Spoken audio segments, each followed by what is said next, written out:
Thanks. I was given an answer to the question just a few moments ago, which is because it's great, which isn't the punchline to the talk. As a biological psychologist, I'm interested in behaviour and how people think. That's the psychologist part. But I'm particularly interested in the biology of that, so how our biology drives our behaviour.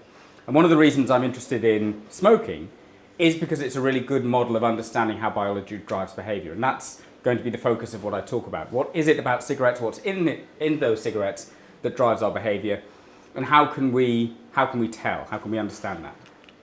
So we've come a long way over the last 50 years since the link between smoking and a range of different health outcomes like lung cancer and coronary heart disease was discovered. These are some adverts in the top left from the 1950s and 60s that look incredibly anachronistic now, given how invisible smoking has become. We don't see tobacco advertisements in this country anymore. We don't see point of sale displays anymore. Tobacco branding has been removed from cigarette packs, so they're all sold in standardized packs, for example. You don't see the machines that you used to have in pubs, the vending machines for cigarettes. So gradually, through a series of tobacco control policies implemented over a period of decades, we've moved to a point where smoking has gone from being 60% prevalent in the population to something like 15%, with a particularly rapid decrease in the last few years, which is something I'll talk about towards the end. You still have some countries which have weaker tobacco control policies. So in the top right, you see an advert from Malaysia, I think it is, which is basically encouraging people not only to smoke that brand of cigarette, but also not to quit. It's leveraging the fact that a quitter is something that people would not want to be described as, and taking advantage of that. And you also see changes that have come about in other areas. So, for example, the association of tobacco products with Formula One racing has been diluted over the last few years through bans on advertising on those racing cars. So there are lots of reasons why people smoke. People start smoking for social reasons because of the marketing of tobacco products. But I'm going to focus particularly on the biology and the effects that the constituents of tobacco have on us and how we can tell that that's driving our behaviour. So the key thing to bear in mind is that the principal reason why people smoke is for the nicotine. And this has been known for a long time. Mike Russell said this in the 1970s. Smokers smoke for the nicotine but die from the tar. It's not the nicotine that's particularly harmful, but it's the thing that gets you addicted. It's the other things that are in burned tobacco products in particular that are harmful when you spend 20 years inhaling those. There's nothing particularly magical about tobacco in that respect. If you spent 20 years inhaling burned lettuce, it would be pretty bad for you. But it's the nicotine that keeps you doing it. And the cigarette has been designed to be as addictive as possible by delivering a dose of nicotine as rapidly as possible to the brain. The dose of nicotine that you get from puffing on a cigarette reaches your brain within about 10 to 15 seconds of inhaling it. That's faster than if you inject heroin, for example. And the reasons for that are complex, but are largely down to the way in which tobacco is cured. The curing process for cigarette tobacco is different from the curing process for, say, cigar tobacco, which means that you have to inhale the cigarette smoke into your lungs to extract the nicotine from it, because it has a different level of acidity to cigar smoke. Cigar smoke allows you to absorb the nicotine through the lining of your mouth, so you only need to inhale the cigar smoke into your mouth, but you have to inhale the cigarette smoke into your lungs to get the nicotine from it. And by inhaling it into your lungs, you deliver the nicotine very rapidly. So what you see here in the top left is a depiction of the arterial levels of nicotine after smoking a cigarette compared to the venous levels of nicotine. So the nicotine in your arteries compared to the nicotine in your veins. And the levels in your arteries give you a better indication of the delivery of that drug to the brain. And you can see that immediately after smoking, you get this very rapid spike in nicotine levels in the brain. And that's part of the reason why the cigarette is so addictive. It's not just been chemically engineered to be addicting, it's also been mechanically engineered to be addicting. The paper that's used, the filters that are used, are all designed very specifically to deliver a high dose of nicotine to the brain as rapidly as possible. And you can see the result of that in the bottom right-hand corner, which is a stylized representation of nicotine levels over the course of the day in a heavy regular smoker. You smoke your first cigarette of the day, you get this arterial spike, this very rapid delivery of nicotine to the brain when you smoke that first cigarette. But because nicotine has quite a short half-life, it's cleared very quickly from the body. After an hour or two, you start to go into withdrawal. So you need to have another cigarette. So you step outside, you have your second cigarette, you deliver that second rapid burst of nicotine to the brain. And over the course of the day, what you're trying to do is stave off the withdrawal symptoms that you experience when nicotine is cleared from your body. But every time you do that by having a cigarette, you're delivering this very rapid dose of nicotine to the brain in the context of the smell and the taste and all of the other cues that come with a cigarette. And that's the cycle that gets you addicted. When you go to sleep at night, the nicotine clears very rapidly to the point where in the morning you're almost entirely nicotine free, and the cycle starts again. Very dependent smokers have sleep that's disrupted by the nicotine withdrawal that they go into in the middle of the night and have to have a cigarette at 2 o'clock in the morning before they can go back to sleep again, because the nicotine withdrawal has woken them up and they need to smoke before they can go back to sleep again. And the best way of telling how addicted someone is to a cigarette, or to nicotine generally, is just to ask them how soon after waking they smoke their first cigarette of the day. If they smoke their first cigarette of the day within 15-30 minutes, they're probably pretty nicotine dependent. And people will titrate their smoking behavior. They will change their smoking behavior unconsciously to extract the nicotine that they need, having become accustomed to a particular level of consumption. And you can see that here by looking on the right-hand side. Cigarettes will come in packs that tell you how much nicotine is in those cigarettes and how much tar is in those cigarettes. Those readings are generated by machines that smoke cigarettes in a way that's almost completely unlike how real human beings smoke cigarettes. These machines were designed by the tobacco industry to create readings that give a false sense of the health benefits of low-tar cigarettes compared to high-tar cigarettes, because a low-tar cigarette doesn't differ in terms of the tobacco that's in the cigarette. What's different about a low-tar cigarette compared to a high-tar cigarette is the filter, not the tobacco. And the filter in a low-tar cigarette has holes drilled into it, so that when you put that cigarette into a machine that gives the reading that you see on the side of the pack, the filters draw in air that dilute the smoke that go into the machine and give a lower reading. When you give that low-tar cigarette to a person, they can put the filter into their mouth and close those holes, and it literally becomes a high-tar cigarette, or they can close it with their fingers, or they can inhale more deeply and change their behavior in response. So when people switch from high-tar brands to low-tar brands, there are no health benefits, because they simply change their behavior to extract the level of nicotine that they need from the cigarette, and therefore all of the other constituents that are actually harmful from that cigarette. And you can see that here. At the top, you have a measure of tobacco-specific nitrosamines, the cancer-causing chemicals in tobacco smoke, across a range of different nicotine content brands, and the line's completely flat. Whatever your tar content, you're extracting the same level of harmful constituents from that tobacco. But in those same people, the volume of smoke that's being inhaled is different. You can see that the line slopes so that in the high tar brands, they're inhaling less smoke compared to in the low tar brands, and as a result, you get that figure at the top, which is the flat level of exposure, irrespective of the tar content of the brand. So if you're a smoker, don't worry about whether it's a high tar brand or a low tar brand. It makes no difference in terms of your level of exposure. And you can see similar data here on the left-hand side.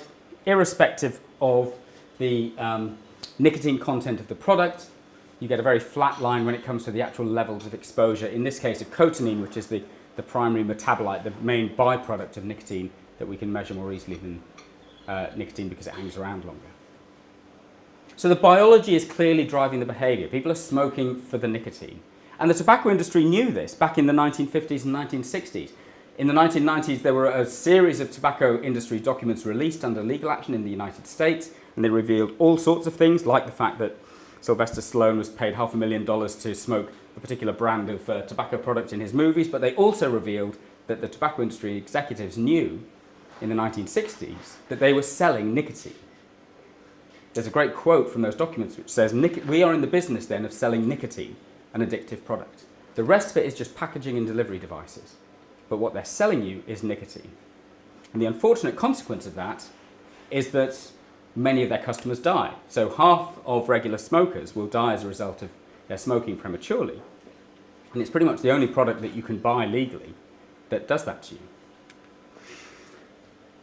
And the relationship between the nicotine in cigarettes and our biology and our behavior as a downstream result of that is complicated by the fact that you have this, these two levels to the effects of nicotine. The first cigarette of the day, and anyone who's a smoker might recognise this, is typically the one that smokers would least like to give up. It's the best cigarette of the day. And the reason for that is because it's the only one that's smoked against a background of no nicotine. If you think back to that stylised representation I showed you earlier, most cigarettes are smoked against a background of nicotine where you're just trying to stave off withdrawal as you go into it. But the one cigarette that is smoked against a background of no nicotine is the first cigarette of the day.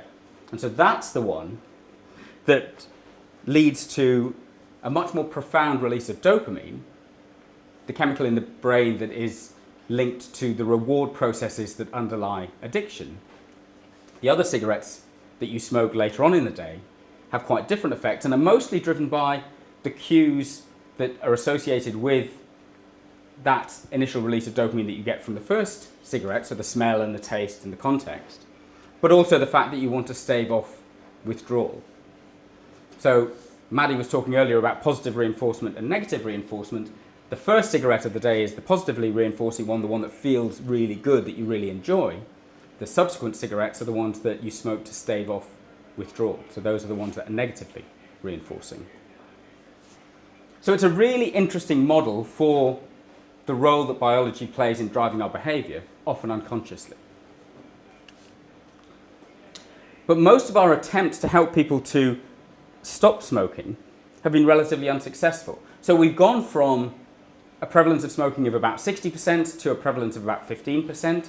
That masks a much more complicated picture. Smoking is very socially patterned now, very strongly socially patterned, so that smoking rates in the most disadvantaged sections of society are still at about 50%. And you go to some parts of Bristol and you can see that. In fact, Bristol is an interesting natural experiment because south of the river, where we used to have a tobacco industry, you get higher rates of smoking even when you match on social deprivation, for example, because in the old days people would get free tobacco products as part of their employment with the tobacco industry, and there's still an echo of that down several generations where you see higher levels of smoking because people pick up smoking from their parents and from the context that they live in. So it's not just a biological issue, but that's one of the factors that I particularly focus on. But if you look at these figures, they show you why we've cut down on rates of smoking overall, notwithstanding that complexity around the social patterning of it. These are rates of smoking by age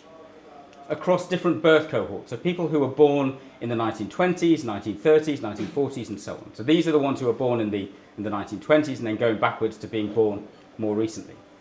And what this tells us, it's slightly busy as a figure, is that what has changed principally is not the rate of people quitting, not the slope of this line. As people get older, you get more people quitting and more people dying as a result of their smoking.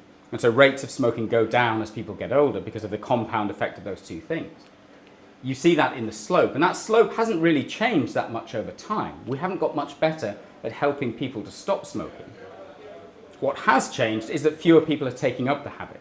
Fewer younger people are starting smoking. So we've been very successful at helping to reduce rates of smoking amongst young people, or the rates of uptake of smoking amongst young people. We've been much less successful at helping people to quit. And the reason for that is that the products that we've had historically, the nicotine patches and gum and lozenges that you can buy in Boots, for example, do a pretty poor job of imitating a cigarette. For a number of reasons, but principally because the dose of nicotine that they deliver is lower than the dose that you get from a cigarette and delivered more slowly. So the rapid spike that we see with a cigarette here tells you about the speed of delivery, and the area under that curve tells you about the dose of nicotine that's delivered.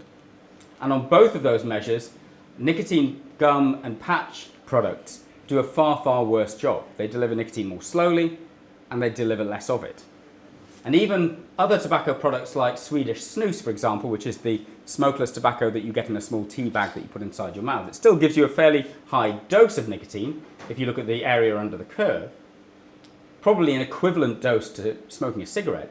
It still delivers it much more slowly, so it's less addicting, and it doesn't give you that same rush, particularly for the first use of the day, compared to a cigarette. So that's the main reason why we've not done particularly well at helping people to stop smoking. But there is something that's happened recently that has made an impact, and that seems to be electronic cigarettes, because one of the things that we run the risk of losing sight of is the fact that not all tobacco products are equal. There are a range of different tobacco products out there. Some weird and wonderful tobacco products that you can get in different parts of the world. In India, there's a tobacco toothpaste, for example, to give you that kind of minty, fresh nicotine high at the start of the day. So there are some really strange tobacco products out there, particularly smokeless tobacco products, and the Indian subcontinent has a monopoly on the weirdest smokeless tobacco products. But they vary in harm, and this is a kind of qualitative assessment of the different harms associated with different products. You have cigarettes here as the most harmful products because you're burning something and the burning process creates far more chemicals than the unburned product. You're inhaling it into your lungs, which is not a part of your body that should be inhaling anything other than clean air, ideally. All the way through to pharmaceutical nicotine products, patches and gum, which are very clean, contain pretty much only nicotine. You don't have to inhale it into your lungs, and so on. And so you have a spectrum of harm across these different nicotine-containing products. From the high harm products, cigarettes, cigars, pipes, water pipe, and so on, to the lower harm products. And the thing that has emerged over the last 5 to 10 years are electronic cigarettes that deliver nicotine with relatively little else. Yes, you're inhaling that into your lungs, but in the absence of the other pyrolyzed, burned byproducts that you get when you smoke a cigarette. So the question is, what impact have e-cigarettes had on rates of smoking? Have they helped people to stop? And there are a range of different devices that are out there now. I'm sure you are familiar with e-cigarettes. If you don't use them yourself, you'll have seen them. They're pretty ubiquitous now. And they come in all shapes and sizes, and there's a whole subculture that's grown up around them, people who mix their own liquids, people who go in for cloud chasing, where you create these big billowing clouds of vapor from your e-cigarette by ramping up the battery strength, for example. And people like these. And the reasons why people like these are quite interesting and go back to both the biology and the social reasons for smoking. The biological reasons are to do with the dose of nicotine that's delivered. If you don't know what an electronic cigarette does, this is one of the old cigar-like types that not many people use anymore, but the principles are still the same. You have a heating element that heats a mixture of propylene glycol and nicotine to create an aerosol. They call it vapor, but technically it's not a vapor. And you inhale that into your lungs, and it's carrying the nicotine that's suspended in that aerosol into your lungs, where it can be absorbed. And as a result, it delivers a relatively high dose of nicotine relatively quickly in a manner much closer to that of a cigarette. So it's much more satisfying as a nicotine delivery device than the patches and gum that have historically been the main way that people have tried to stop smoking. And you can see that here. The circles are a Marlboro Gold king-size cigarette, and this is delivery of nicotine over time. You can see that initial spike, and then when you have your second cigarette, you get another burst of nicotine. And an electronic cigarette maps much more closely onto that, if you think back to the figure that I showed you previously, than nicotine gum, nicotine patches, even high-dose nicotine containing products like smokeless tobacco snus. So the electronic cigarette is doing a better job of delivering nicotine in a manner similar to a cigarette. There are other reasons why people like electronic cigarettes. Anecdotally, one of the reasons that they're attractive to people is that they allow people to manage their own nicotine use in a way that doesn't require it to be medicalized. They don't have to go to a GP. They don't have to go to Boots to get slightly dull-looking packs of gum and patch to get their nicotine. They can do it in a way that allows them to still enjoy using nicotine, but in a way that doesn't require them to be exposed to the other harmful constituents of tobacco smoke. And ever more developed devices are emerging onto the market over time. So those first generation cigar-like products that looked like cigarettes and had a little LED on the end did a reasonable job of delivering nicotine, but not nearly as good a job as the newer devices that are emerging onto the market now. We have third and fourth generation devices that have tanks attached to them, variable battery voltages and so on, that do a yet better job of delivering nicotine in a manner that's similar to what you would get from a cigarette. And in terms of the constituents of electronic cigarette aerosol? Well, it's certainly not something that you would encourage your 15-year-old kids to do because, like I say, your lungs should really not be exposed to anything other than clean air, ideally. But the concentration of these harmful constituents of tobacco smoke are far, far lower in electronic cigarettes than they are in cigarette smoke.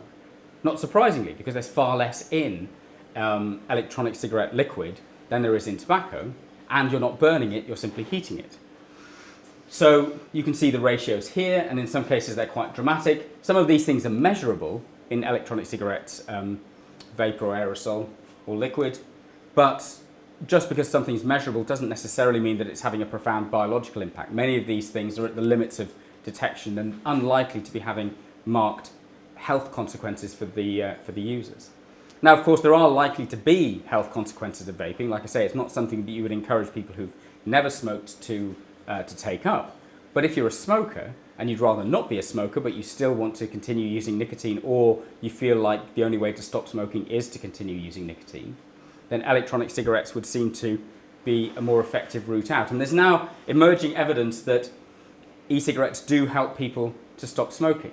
And interestingly, they don't do a dramatically better job than nicotine gum and patches. They do a slightly better job, probably because they deliver nicotine in a manner that is more similar to a cigarette.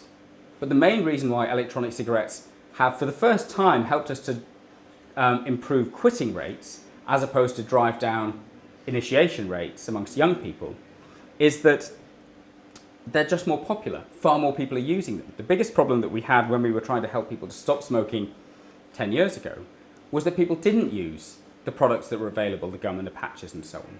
They simply tried to quit cold turkey, and that's absolutely the worst way to try and stop smoking, and very unlikely to be successful. Electronic cigarettes are helping by allowing people to continue using nicotine in the absence of the other byproducts of cigarette smoke, but they are doing so in a way that is much more popular. So we're now seeing far more people use those products, and that's the thing that I think is having the impact on smoking cessation rates. And that's one of the reasons why we've seen a particularly dramatic drop over the last 5 years in rates of smoking as people transition out of smoking and into vaping. So all of this together, for me, provides a really interesting model for understanding how our behaviour, which feels complex and multifactorial, can be influenced in quite direct ways by our biology and by a drug. And this is something that the tobacco industry has known for at least 50 years, that they're in the business of selling us nicotine, and the rest of it is just packaging. Thank you.